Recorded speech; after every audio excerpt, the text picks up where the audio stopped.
Rangga, yang kamu lakukan ke saya itu jahat. Nah, itu tadi adalah potongan klip film AADC yang semalam disebar di grup kampung sama Pak Tony, yang katanya udah lama ngefans sama Cinta alias Dian Sastro. Tapi tiba-tiba Lek Bagong bilang, kalimat Cinta tadi keren, soalnya dia main di film drama. Coba kalau Cinta mainnya jarum sama benang, kan jadinya, Rangga, apa yang kamu lakukan ke saya itu jahit. Lucu nggak, Kun? Matau. Terlepas dari omongan Lek Bagong yang wagu, tiba-tiba saya teringat satu film dari Yunani. Ya, Yunani, benar. Yang kisahnya berhubungan juga dengan jahit-menjahit. Padahal Yunani isinya dewa-dewa semua. Sebuah film yang menurut saya begitu haru, menceritakan perjuangan seorang pria 30 tahun yang hidupnya harus diuji oleh pasang surut kehidupan. Sebuah film yang bisa menyadarkan kita semua tentang betapa pentingnya sebuah proses.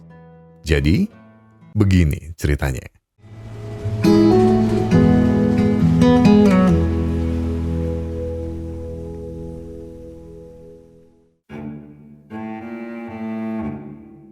Pria bermuka kosong yang dompetnya juga kosong ini namanya Niko. Karena bukannya rajin kerja, Niko malah membuat toko ayahnya yang sepi jadi semakin sepi. Apakah masalah Niko cuma sifat yang pemalas? Jelas tidak. Karena di saat semua orang jual beli online, Niko masih jualan pakaian tanpa inovasi apapun. Belum lagi toko ayahnya Niko hanya menjual pakaian pria, khususnya jas-jas mahal.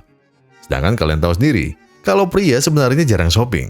Apalagi beli jas yang hanya dipakai sekali pas nikah. Ya, kecuali kalau kalian nikahnya 2 kali, kayak bapaknya Daud. Yang terakhir bukannya nggak pakai baju ya? Pekerjaan Niko sebenarnya gampang. Dia cuma tinggal meneruskan usaha ayahnya. Namun masalahnya, malesnya Niko ini udah ultimate. Ya coba kalian lihat sendiri aja.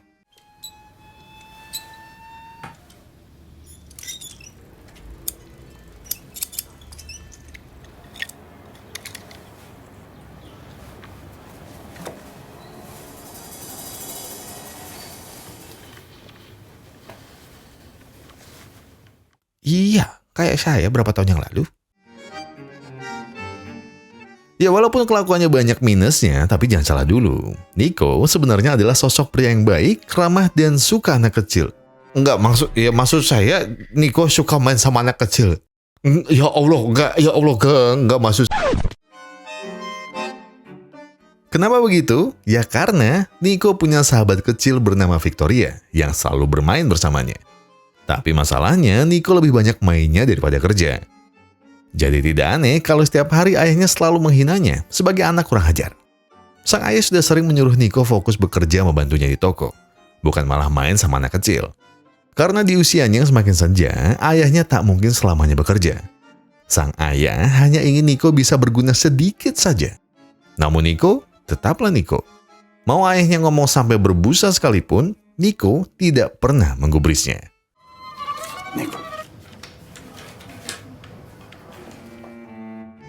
Mungkin kalian heran kenapa Niko sampai segitunya enggan membantu sang ayah. Yaitu semua karena Niko merasa menjadi penjahit bukanlah passion sejatinya. Namun masalahnya Niko sendiri juga tidak tahu apa passionnya. Walau sudah menginjak usia kepala 3, Niko juga masih malas mencari kerja. Karena balik lagi, keahliannya ya cuma menjahit. Tapi Niko juga malas kalau disuruh menjahit. Ya Allah, Nik, gelemu pieto Nik. Niko selalu berpikir masa depannya akan baik-baik saja selama toko ayahnya masih berdiri megah. Tapi yang harus Niko sadari, dari hari ke hari, toko jas ayahnya sudah tidak pernah mendapat pelanggan. Bahkan kadang dalam sebulan, mereka hanya mendapatkan 1 pesanan saja. Itu pun jas untuk pemakaman. Dan lagi-lagi, bukannya membantu ayahnya bekerja, Niko malah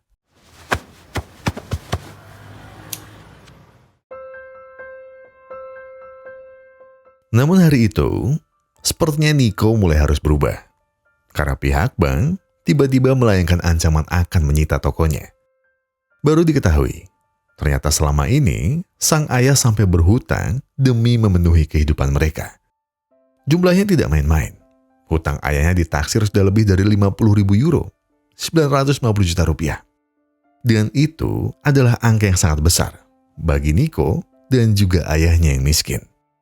Teman-teman ayahnya yang tahu bahwa tokonya akan disita, akhirnya mulai mencacinya, yang terlalu memanjakan anak tak berguna seperti Niko. Mereka tahu sang ayah memang pekerja keras, Tapi sayangnya itu bertolak belakang dengan karakter Niko. Bahkan anak mereka sudah banyak yang sukses. Tidak seperti Niko yang hanya menjadi beban keluarga. Ο γιος μου κάνει ό,τι μπορεί. Karena terlalu banyak memikirkan Niko dan tokonya yang akan bangkrut, serangan jantung sang ayah tiba-tiba kambuh. Namun sayangnya, sang anak yang budiman ini malah bangun kesiangan. Bahkan di tengah kondisi ayahnya yang sudah sangat lemah, Niko masih sempat-sempatnya meminta uang bulanan. Namun setelah tahu kalau ayahnya terkena serangan jantung dan harus dirawat inap selama 1 bulan, perlahan Niko mulai menyadari kebodohannya. Pelan-pelan, Niko akhirnya mau berjanji pada sang ayah bahwa dia akan berubah. Dengan tersenyum getir dan hati yang berat, sang ayah pun terpaksa menitipkan tokonya kepada Niko. Όλα θα πάνε καλά, μην ανησυχείς. Baiklah, kali ini Niko benar-benar ingin berubah dan menebus semua kesalahannya. Dan sekarang tujuan Niko mencari uang cuma 2. Pertama untuk bayar biaya rumah sakit sang ayah. Dan kedua, untuk melunasi hutangnya yang hampir 1 miliar. Maka hal pertama yang Niko lakukan adalah menjual semua kain premium koleksi sang ayah. Niko yakin dengan kain-kain ini, dia bisa membayar tagihan rumah sakit ayahnya. Namun sayang, usaha Niko ternyata sia-sia. Εντάξει. Θα πάρω 2 τόπια.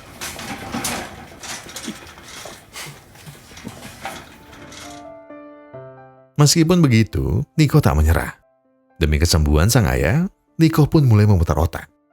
Hingga sampai hari itu, saat Niko melihat penjual buku keliling, Niko mendapat sebuah ide. Dan ide itu adalah menjemput pelanggannya. Niko tak bisa berdiam diri menunggu momen sampai kiamat. Oleh karenanya, Niko mulai mengais rongsokan untuk mengubahnya menjadi gerobak jualan.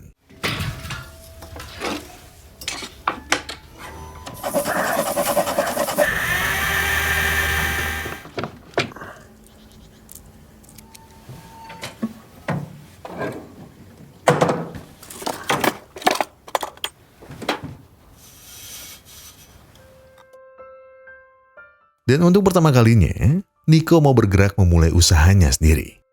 Usaha yang ingin sekali Niko wujudkan agar ia bisa membayar sedikit rasa bersalahnya pada sang ayah. Dan yang namanya usaha tentu tidak ada yang mudah. Apalagi Niko harus bersaing dengan banyak penjual lainnya. Namun setelah sekian lama Niko berjalan, akhirnya Niko menemukan satu lokasi yang pas di dekat pasar. Niko yang tidak pernah berjualan sama sekali, tak pernah menyangka kalau mencari uang ternyata susah. Sudah 2 jam Niko membuka lapak. Tapi sampai siang ini, Niko belum mendapatkan pembeli satupun. Dan disitulah Niko mulai paham tentang kerja keras ayahnya selama ini. Tak berselang lama, akhirnya ada 2 orang yang sepertinya tertarik dengan jualan Niko. Namun karena Niko baru pertama kali berjualan, Niko tak tahu kalau ternyata harga jasnya sangat mahal. Mungkin memang benar, kualitas bahan jasnya sangat premium. Namun Niko seharusnya sadar siapa target pembelinya sekarang. Akhirnya, karena Niko masih ngotot dengan harga jasnya, mereka berdua pun langsung meninggalkannya. Dan juga, Niko malah diusir dari sana. Karena ternyata, Niko berjualan persis di depan toko pakaian. Meskipun belum ada pembeli, Niko masih berusaha berkeliling. Kali ini Niko sudah bisa membaca situasi. Niko sekarang mencoba peruntungannya di area pertokoan yang jauh dari area pakaian. Setelah menunggu lama, akhirnya ada ibu-ibu yang datang. Tapi ibu-ibu itu langsung pergi lagi saat tahu Niko hanya menjual pakaian pria. Dengan nafas yang berat, Niko terpaksa harus pulang tanpa uang sepeser pun.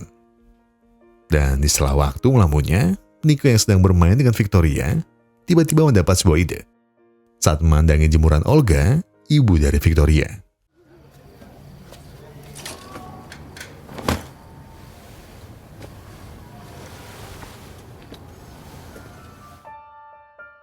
Ternyata, dengan daster milik Olga kemarin, Niko mulai belajar menjahit pakaian wanita. Setelah teringat dengan omongan ibu-ibu pasar kemarin, insting berjualan Niko semakin peka. Setelah Olga juga ikut bilang bahwa tren yang banyak digemari saat ini adalah pakaian wanita. Niko yang tahu dari Victoria kalau Olga pandai merancang busana wanita, lalu mengajaknya bekerja sama. Niko butuh banyak bantuan untuk mengembangkan usahanya. Dan Niko yakin usahanya nanti bisa turut mewujudkan impian Olga membuka butiknya sendiri. Tak disangka, Olga mau bantu Niko. Olga mau membantunya karena selama ini Niko sudah mau menjaga anaknya selama Olga dan suaminya bekerja. Jadi anggap saja, ini adalah usahaku membalas kebaikanmu. Dengan semangat menggebu-gebu, Niko kembali berjualan menjemput rezekinya. Meskipun Niko harus berjualan jauh dari gang ke gang, bahkan sampai harus melewati kota lain, Niko tetap percaya, usahanya nanti pasti bisa berhasil. Dan benar, hari itu, tiba-tiba ada seorang pembantu rumah tangga yang memanggilnya. Wanita itu sedang butuh gaun untuk pernikahan sang anak. Apakah Niko bisa menjahit gaunnya? Tanya wanita itu. Awalnya Niko ragu, karena dia belum pernah menjahit gaun. Tapi karena ini adalah pelanggan pertamanya, Niko pun menerimanya. Wanita itu lalu memberikannya alamat, supaya Niko bisa mengukur gaun anaknya besok.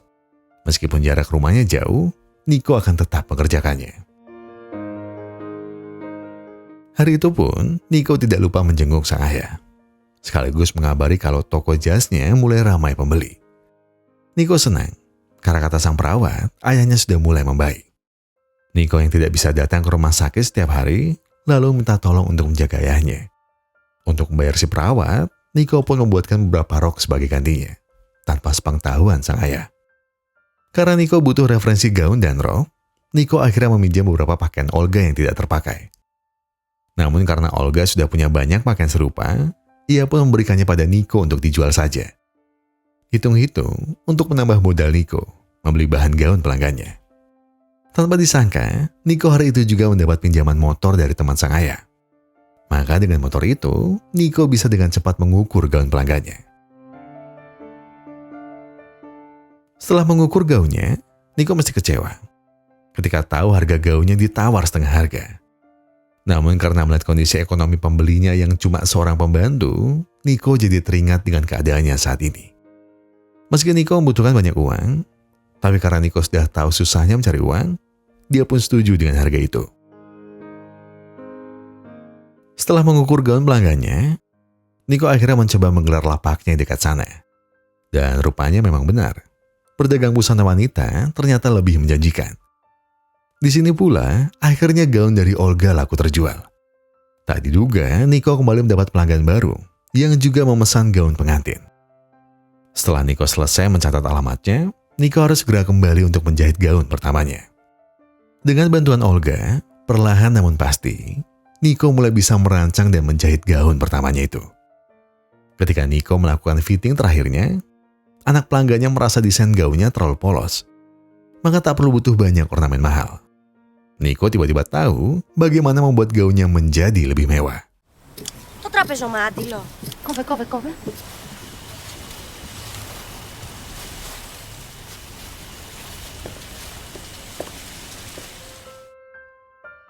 Semakin hari, pelanggan wanita Niko semakin banyak. Selain suka dengan desain buatan Niko, mereka juga suka harganya yang miring. Niko bahkan tak keberatan sekalipun bayarannya cuma ikan segar. Sebab Niko akhirnya sadar, kebahagiaannya datang ketika dia bisa membantu orang lain. Setelah mendapat banyak pelanggan yang menyukai gaun buatannya, Niko pun akhirnya mulai mencoba membuka showcase gaunnya di pusat kota. Niko percaya, karir gemilangnya sebagai penjahit busana wanita akan terbuka lebar. Sehingga Niko tetap bisa mempertahankan toko jas ayahnya.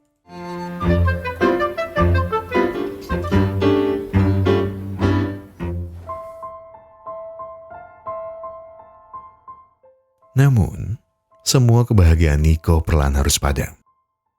Seiring mimpinya sebagai penjahit gaun ditentang sang ayah. Niko akhirnya diberitahu sahabat ayahnya bahwa ayahnya sudah pulang dari rumah sakit. Dengan penuh amarah, sang ayah mencerca Niko habis-habisan. Ia tak terima anaknya menghina harga dirinya. Dari sahabatnya, sang ayah tahu kalau Niko selama ini berbohong. Ia tahu Niko sudah berhenti menjual jas.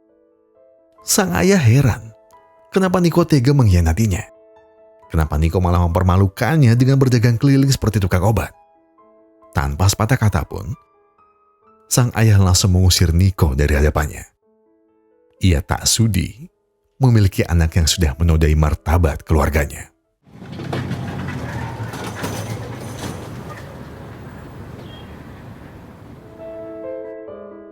Meskipun telah diusir dan merasa mengecewakan ayahnya, Niko tak punya pilihan lain selain lanjut bekerja sama dengan Olga supaya dia bisa tetap melunasi hutang sang ayah. Olga yang kasihan melihat Niko sedang bersedih, lalu mengundang Niko makan siang bersama di rumahnya. Di sana Niko disambut hangat oleh Kastas, suami Olga. Kastas sebenarnya senang karena Niko selama ini sudah memberi pekerjaan untuk Olga. Tapi justru karena kedekatan mereka berdua, Kastas mulai cemburu dan agak curiga. Hari demi hari, Niko selalu bekerja keras tanpa lelah. Siang dan malam ia tak pernah menyerah memenuhi pesanan para pelanggannya. Niko juga pada akhirnya mendapat pelanggan seorang suster di rumah sakit ayahnya dulu. Namun seperti para pelanggannya yang tak punya uang, Niko tak meminta apapun, kecuali obat-obatan untuk sang ayah. Tapi karena Niko tahu ayahnya masih kecewa dan marah, Niko hanya bisa menggantungkan obat ayahnya di luar. Dan berharap semoga ayahnya bisa lekas sembuh.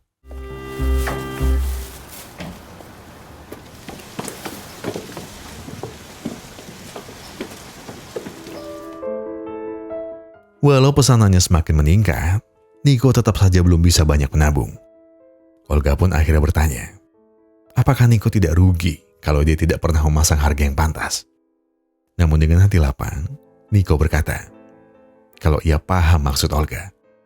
Niko tahu harusnya dia realistis, tapi ada yang perlu Olga tahu. Dari awal, Niko tak menyangka usahanya akan digemari banyak orang. Dan seiring bertambahnya pelanggan dari kalangan bawah sepertinya, Niko semakin ingin mementingkan dirinya saja. Niko pernah ada di posisi sulit seperti mereka. Dan jika ia bisa membantu mereka, kenapa tidak? Mungkin bagi orang lain Niko rugi karena tak mendapat apa-apa. Tapi sebenarnya, Niko tak pernah rugi atau menyesal. Karena Niko sudah mendapatkan sebuah hal. Dan hal itu bernama kebahagiaan.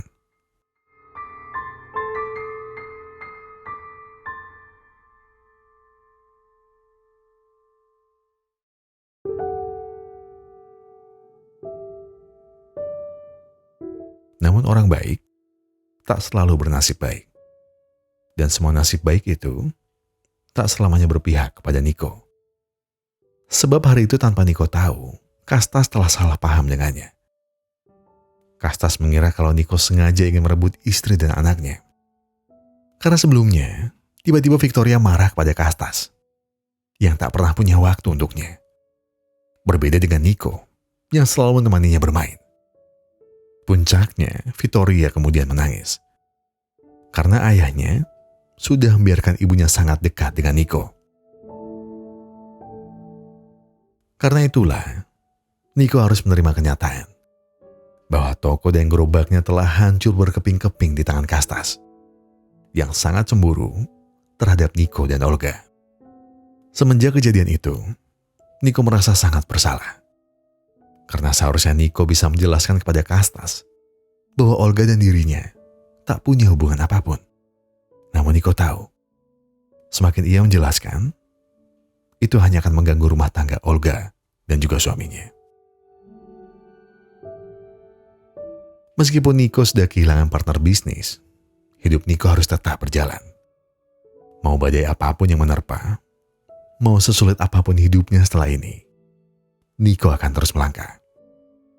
Karena saat ini tujuan Niko hanyalah kesehatan sang ayah. Walau Niko tahu ayahnya tak mau menemuinya lagi, Niko tetap mengirimkan obat untuk sang ayah. Hingga tiba-tiba, sang ayah mengizinkan Niko masuk. Di depan anaknya, sang ayah meminta maaf karena selama ini sudah meremehkannya. Bahkan sudah menyakiti hatinya. Seharusnya ia lebih tahu. Niko rela melakukan semuanya hanya demi kesembuhannya. Namun sang ayah meyakinkan bahwa dirinya baik-baik saja. Dan ayahnya meminta satu hal. Dia ingin Niko bisa menyelamatkan tokonya. Demi sang ayah, Niko akhirnya kembali menghitung sisa uangnya. Namun sayangnya, tabungannya selama berjualan gaun ternyata tak seberapa. Dan benar, saat Niko kembali ke toko, pihak bank sudah resmi menyitanya. Karena Niko terlambat membayar tagihan jatuh tempo. Namun sebelum meninggalkan toko, sang ayah meminta agar Niko mau membantunya melakukan hal terakhir di sini. Dan itu adalah menjahit. Sang ayah ingin menjahit bersama dengan anaknya untuk terakhir kali. Seolah mengerti maksud sang ayah, Niko pun menuruti keinginan ayahnya itu.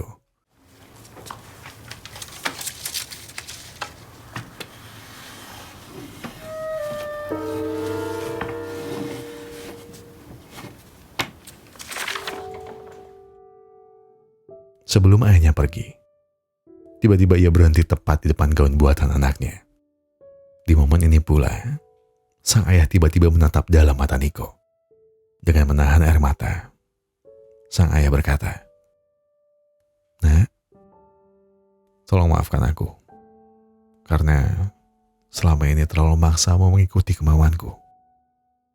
Tolong maafkan aku karena tak pernah menurunkan egoku saat dirimu hanya ingin menyampaikan perasaanmu. Maafkan kesalahanku yang sudah merepotkanmu dengan hutangku yang begitu banyak. Maaf karena aku tak bisa memberikanmu apa-apa. Dan terakhir aku ingin mengakui sesuatu. Aku ingin kau tahu bahwa selama ini aku tidak pernah sembuh. Aku sengaja menghentikan pengobatanku karena aku tidak mau semakin membebanimu seperti saat kamu harus berjualan di jalan seorang diri. Dan sekarang aku ingin bilang bahwa aku sangat bangga memiliki anak sepertimu. Dan kau harus tahu, jauh di dasar hatiku, aku sangat menyayangimu." Seketika mulut Niko terasa begitu keluh. Tak ada satupun kata yang bisa menggambarkan hatinya saat ini. Pengakuan ayahnya benar-benar membuat hatinya tersayat begitu dalam. Fakta bahwa ayahnya ternyata tidak mau merepotkannya, seperti jarum panas yang mulai merobek helai demi helai benang kehidupannya. Dan sekali lagi Niko hanya bisa meneteskan air mata. Dan disitulah Niko menyadari tentang pengorbanan ayahnya yang begitu banyak untuknya. Bahkan sampai hari terakhir toko ini ditutup.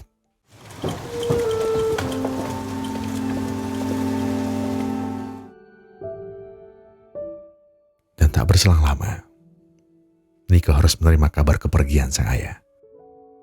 Dan ternyata kemarin adalah pertemuan terakhirnya dengan seorang pria yang selama ini selalu ingin dia peluk. Tapi Niko terlalu angkuh sebagai laki-laki dewasa. Niko sangat menyesal karena selama ayahnya hidup, Niko terlalu malu mengakui bahwa dia juga sangat mencintai ayahnya. Dan jika ada satu orang paling setia dalam hidup Niko, orang itu adalah sang ayah. Bersama serpian karpet yang mulai terburai, Niko ingat didikan ayahnya. Betapa kerja keras dan kegigihan adalah dua hal yang harus dimiliki seorang pria sejati. Tapi sayang, Niko tak bisa mengulang waktu. Yang bisa Niko simpan hanyalah ribuan memori, ribuan kenangan bersama sang ayah di setiap sudut toko jas ini.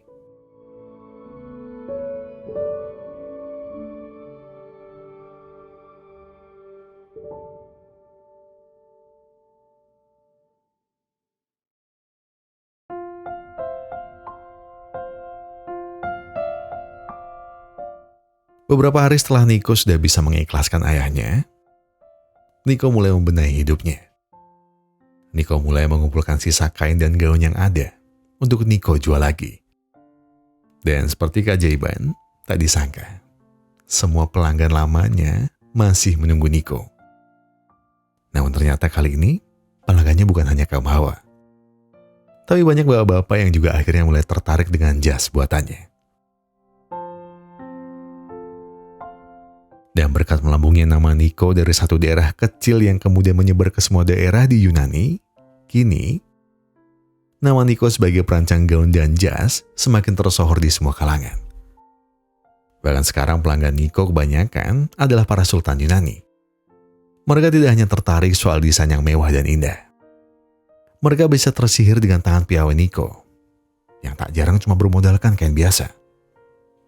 Tapi di tangan Niko, kain biasa itu bisa berubah menjadi busana paling mewah dan cantik. Alhasil dari semakin banyak yang pesanan yang masuk setiap harinya, sekarang toko butiknya sudah ada lebih dari 200 toko di seluruh Yunani. Dan yang lebih menakjubkan, sekarang gaun dan jas buatannya sudah diekspor ke semua negara Eropa, bahkan ke seluruh dunia.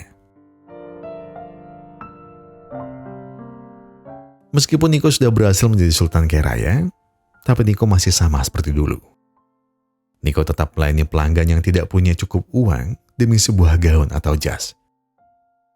Jadi demi terus mengingat perjuangan dan kerja kerasnya, Niko akhirnya berkeliling dunia dengan sebuah mobil camper van yang bertuliskan,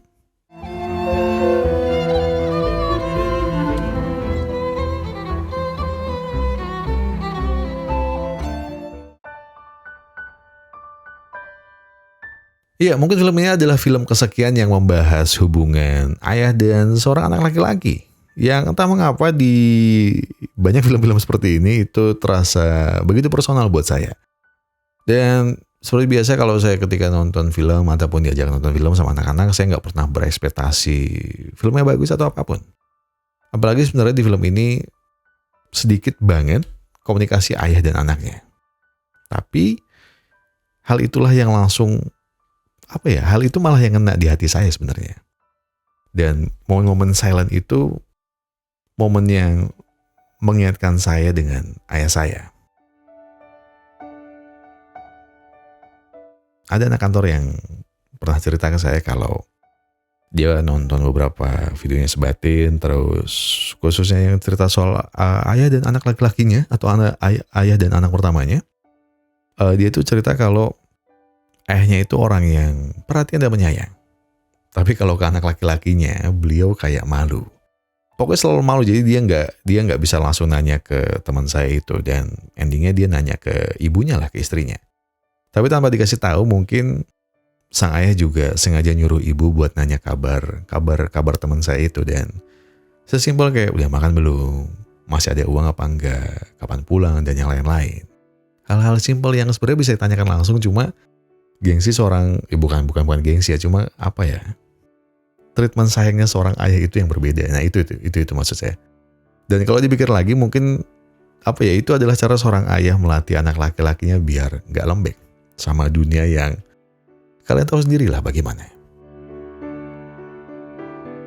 Mungkin kalau dulu semua keinginan kita diturutin, kita nggak akan tahu kalau terkadang kata tidak itu bisa menyelamatkan kita. Kata enggak atau penolakan dari ayah kita itu sering menyelamatkan kita sebenarnya. Kadang ayah kita itu ngelarang, tapi sebenarnya dia juga tahu kalau kita nggak dilarang, kita bisa jatuh di lubang yang sama. Atau kadang ada juga ayah yang sengaja biarin kita nerobos jurang. Nah, itu bapak saya. Jatuh dan babak belur, tapi itu bukan karena nggak peduli. Tapi justru karena beliau itu pengen saya pribadi itu belajar sendiri, dan akhirnya nanti tersadar omongannya kan, tanpa harus bapak ngomong, ngerti toh gue, saya udah ngerti sendiri maksudnya. Oh iya pak, sekarang aku ngerti kalau yang dimaksud bapak itu gini. Setelah tidak dilarang, ya udah silakan coba aja sampai kamu habis. Setelah itu habis, baru saya balik, saya minta maaf. Ya bener pak. Tapi bukan karena kebiarin, sekali lagi saya bilang itu karena banyak cara untuk mendidik seorang anak laki-laki gitu kalau dari ayah. Dan pada akhirnya makin sini ya malah saya ngerti jadi laki-laki jadi ayah tidak mudah. Dan kalau dari film ini mungkin kalian bisa belajar satu hal ya. Mungkin kayak seorang ayah tidak selalu mengajarkan hidup dengan kata-kata, tapi dari cara ia berdiri, berjuang, dan mencintai seorang anak, belajar menjadi laki-laki sejati. Saya Gogon dan segenap tim Pusara Glory mengucapkan terima kasih. Terima kasih buat yang sudah menonton video ini sampai habis. Terima kasih buat yang sudah memberikan like, berikan komentar, mensubscribe, dan juga memencet tombol thanks ya. Karena apapun yang kalian lakukan untuk channel ini, sudah membantu channel ini berkembang sampai hari ini.